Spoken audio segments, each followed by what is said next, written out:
New ইয়র্কে NCP নেতা আক্তারের উপর হামলার ঘটনায় সরকারের দুঃখ প্রকাশ। শ্রমিকদের দাবি মানার ৩৬ ঘণ্টা পর রাজশাহী ঢাকা রুটে বাস চলাচল শুরু।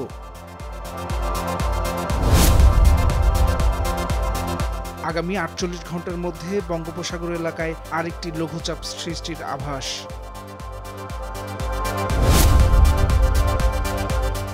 মা ইলিশ রক্ষায় নদীতে মাছ শিকারে ৪ অক্টোবর থেকে ২২ দিনের নিষেধাজ্ঞা।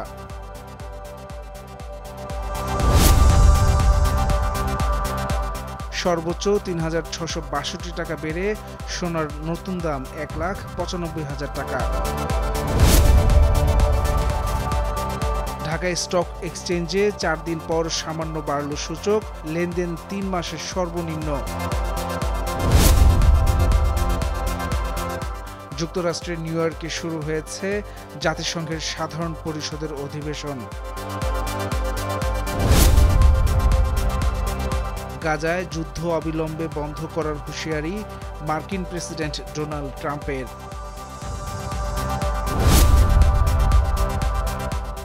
ইরানে ৮টি পারমাণবিক কেন্দ্র নির্মাণে রাশিয়ার সঙ্গে দ্বিপক্ষীয় চুক্তি স্বাক্ষর।